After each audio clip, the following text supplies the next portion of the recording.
Greetings, everyone. This is Rock and Roll Spot Convention with the Weekly Comic Roundup. We're at our midway point and doing a single book video focusing on Amazing Spider-Man number 31 or Legacy number 925. Yeah, that's, yeah.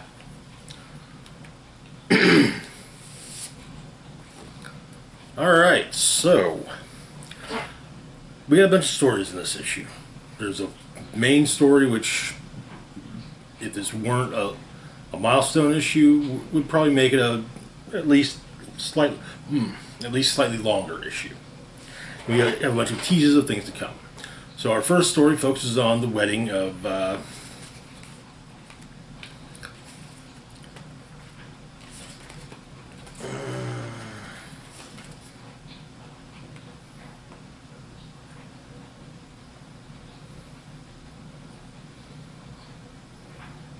Randy Robertson, Peter's longtime friend and former roommate, and got engaged to Janice Lincoln, the supervillainess known as the Beetle, who was also the daughter of the crime lord Tombstone. Recently, Spider-Man basically kind of sort of was tricked into doing a favor for Tombstone by taking out the rose. And, well, they suffice to say that, of course, Peter opted to, upon realizing he'd been used, basically kind of said, okay, well, leave Tombstone alone. I just go after all the other crime bosses. You know, keeping them unstable. So we get a prologue, which is basically Tombstone showing up at a meeting of the various bosses to say, "Hey, my daughter's getting married this Saturday. You're all going to be there, right?" Though Hammerhead points out that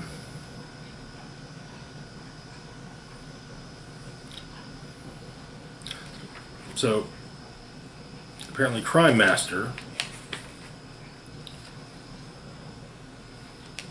believes that, saying he saw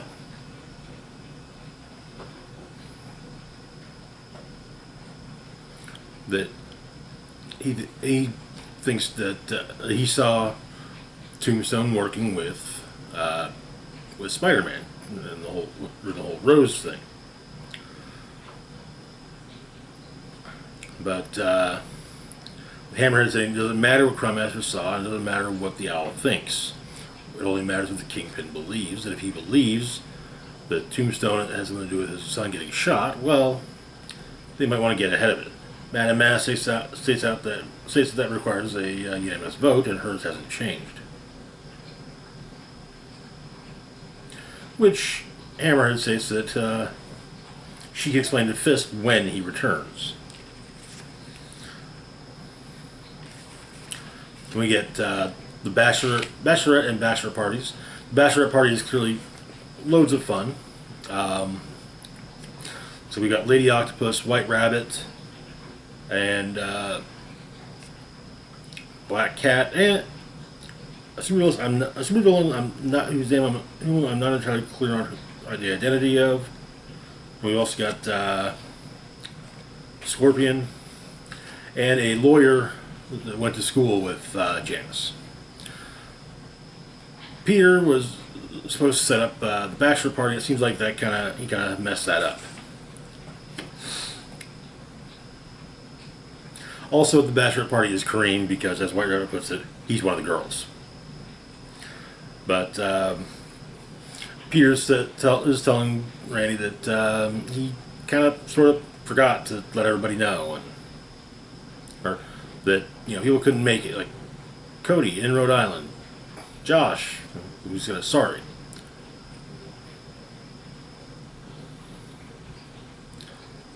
And Peter says that they maybe didn't all get enough warning exactly. Things got a little crazy, and maybe other things slipped his mind.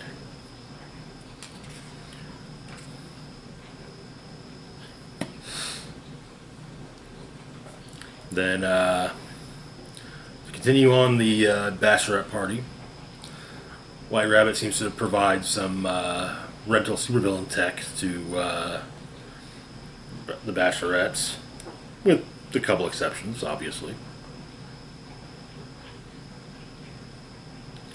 But and they even knock over a unauthorized van of drug smugglers, Hydra shipment to a rival boss, which admittedly, uh, White Rabbit notes, Tombstone would have had her busted up anyway.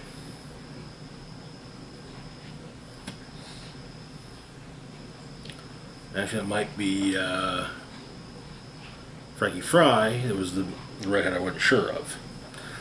During all this, our Black Cat and Janice talk about things. Black Cat kind of, you've got a normal guy who's not connected to any of this stuff, and how do you make it work? And kind of saying, does he ever try and stop it? They fight about the whole thing a lot, but it's comforting how he won't stop trying to get her to quit, and he should be a little worried if he stopped.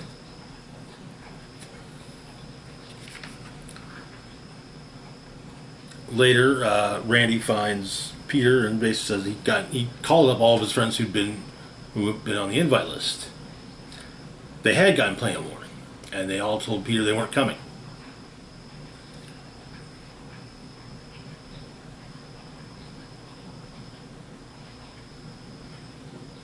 And that most of them aren't coming to the wedding. And one of them at least said that. And so Randy asked that's what they all said, and Peter says, yeah.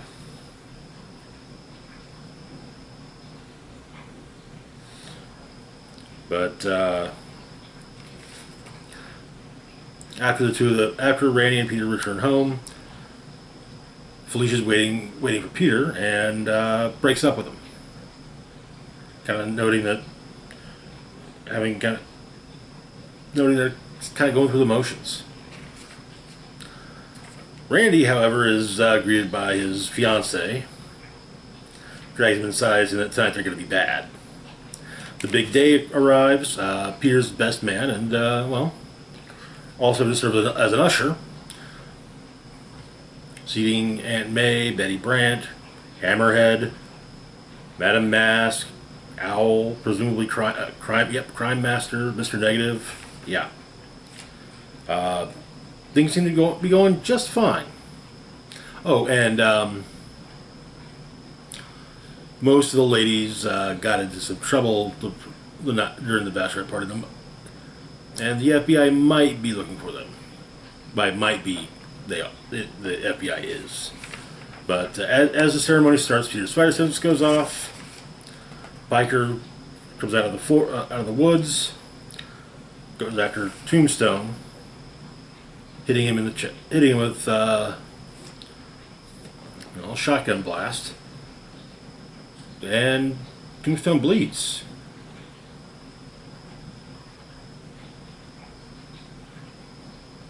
Kind of surprised as he thought he was bulletproof. But Spidey shows up, takes down the gunman. Madame Mask assumes that this was Hammerhead's move, though Hammerhead says that it wasn't.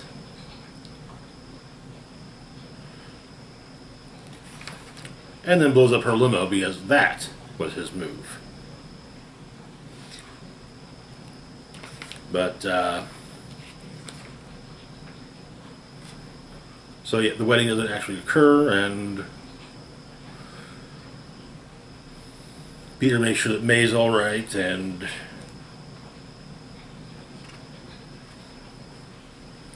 Randy and Janice leave separately.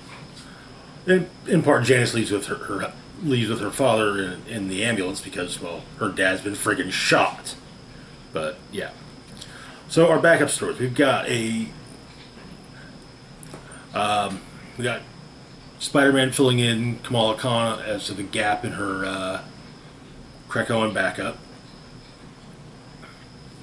and then also revealing his identity to her. She figures that he was working at Oscorp for the same reason she was, to keep an eye on Norman Osborn. And states that if he needs help with that, to look her up, because she's a member of the X-Men. Yeah, she does the, yeah.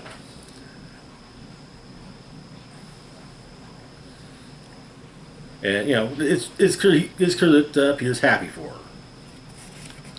Then we've got Doc Ock at the bar with no name, trying to remember an equation that he knows he solved, but he can't remember how he solved it.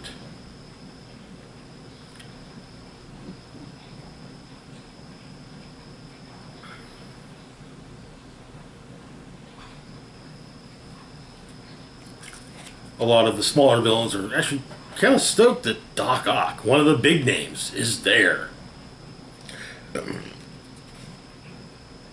And Ock realizes that, yes, there are gaps in his memory that he can't account for. But those gaps all seem to be from one specific time period, when he was the superior Spider-Man. Next up, we've got MJ. So MJ and Paul are dealing with the loss of their children. A Daily Bugle front page picture shows Jackpot doing hero stuff, and MJ tears the page off, but Felicia shows up to cheer her up. Got her a present, a costume that actually worked with her luck power, but with her powers. But Felicia gives MJ a pep talk. Something happens outside, and MJ suits up. Save the day. Next up, we have another interlude at the bar with no name, shortly after Doc Ock's visit. Some of the villains are still talking about the fact that Doc Ock was there. Taskmaster's there just having a drink.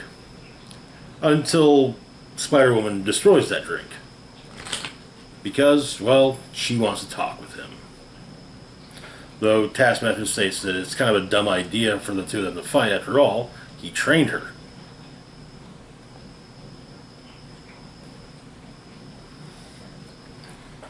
But,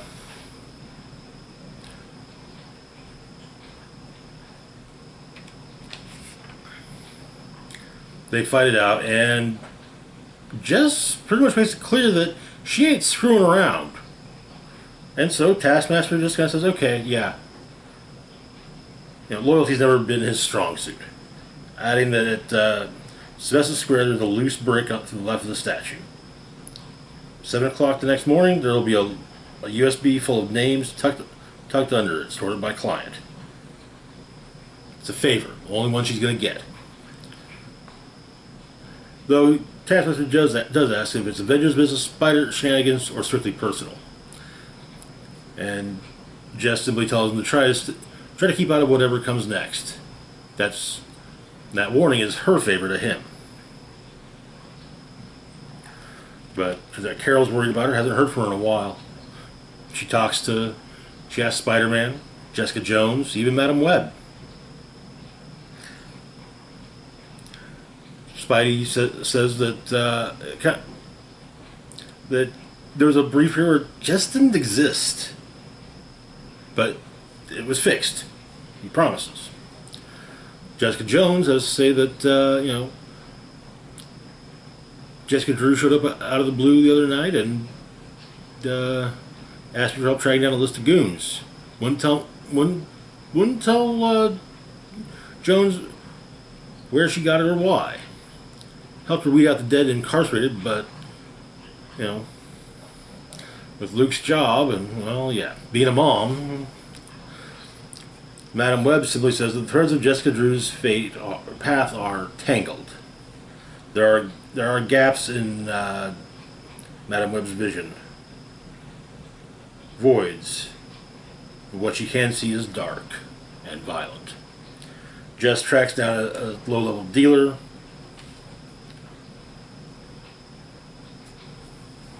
Even saying, hey, Taskmaster trained you not so you can push junk up to the kids on the street. But dude activates a cyanide capsule and dies, and turns out Jess's kid's missing. Which makes it very understandable as to why she's all riled up. Next up, we have yet another interlude focusing on Madame Monstrosity, a scientist who has made human-animal hybrids and has had her two sons have both emulated her work and died shortly thereafter.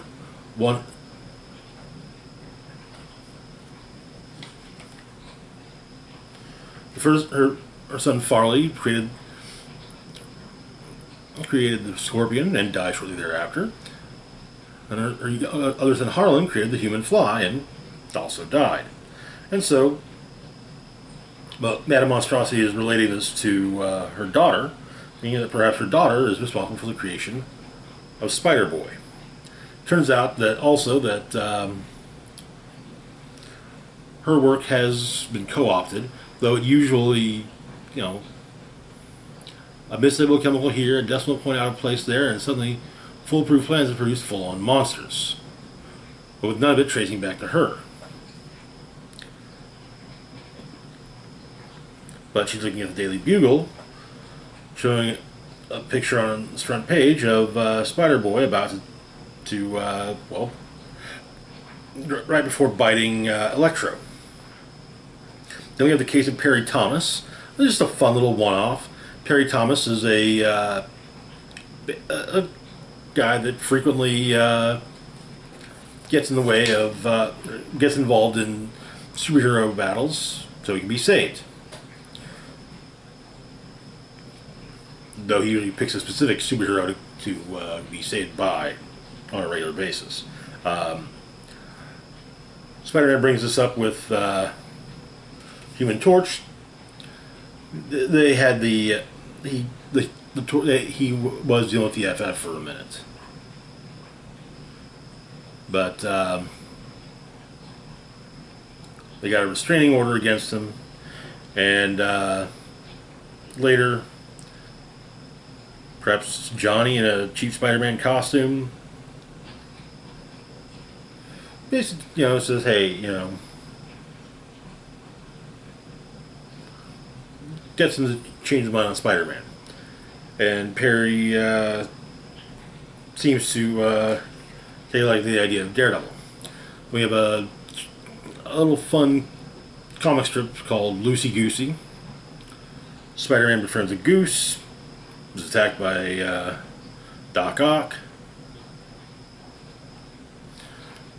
Doc Ock is run off by the goose, and the goose takes Spider-Man's emergency cookie from his costume pocket. Finally, we've got... no, not finally. Next up is an interlude featuring Kraven the Hunter and Queen Goblin. It appears that Kraven has been hunting Queen Goblin. They've caught up with one another, and their passion for everything ends up leading to not the battlefield. Yeah, they sleep together. And basically, their mutual hatred of Spider-Man is kind of what has them thinking, hey, maybe we'd be better as allies, or, allies with benefits.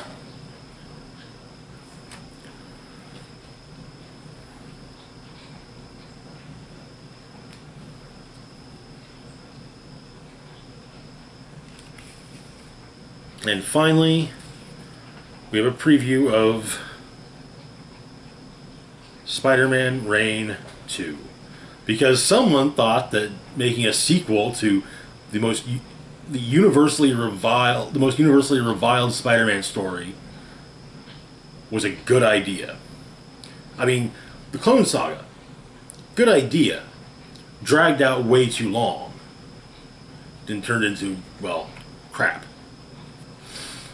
One more day. I'm not a fan at all, but I'll take that over Spider-Man Reign. And so, yeah.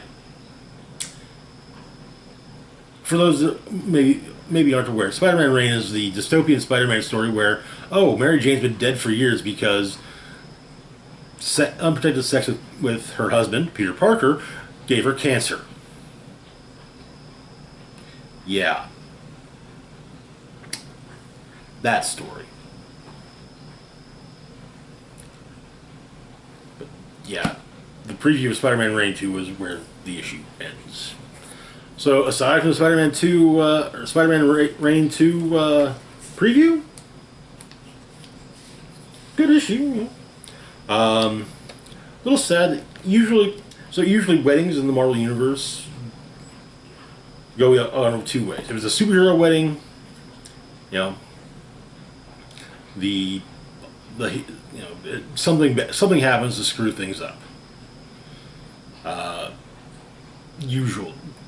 I think the one exception to that rule was the wedding of Scott Summers and Jean Grey. Went off perfectly. Even with Sabretooth residing in the X-Mansion at the time.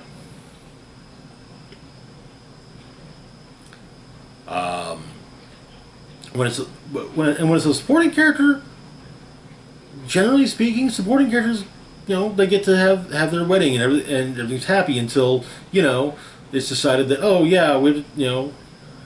something bad until eventually it's decided we'll do something bad to one of those two supporting characters.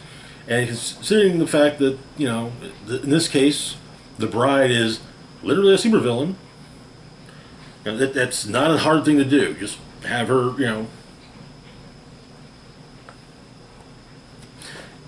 though the way Janice is portrayed does tend to come off as less villainous. But yeah, so we have gotten some idea of what's being set up in this one, a new Superior Spider-Man series. There's supposed to be a one-shot, and that leads in a few months, which leads into the series itself. The Jessica Drew bit, while it says continuing Spider-Woman number 1, is in part, along with the aftermath as well as the wedding itself, is setting up an upcoming Spider-Man crossover entitled Gang War, which will drag in, I think, Moon Knight and Daredevil as well. I could be wrong on Moon Knight. Could be wrong on Daredevil. But yeah. So, anyway, and we're getting a Spider-Boy ongoing here pretty soon because the fans liked it. So, yeah. But anyways, that's going to do it for now. As always, feel free to like, share, and subscribe. Big shout out to Patreon patron Xander Lee. Thank you so much for your support. Links to my Facebook, Twitter, Mastodon, Patreon, and PayPal can be found in the description box down below. This is Rock and Roll Spock signing off saying, live long and rock hard.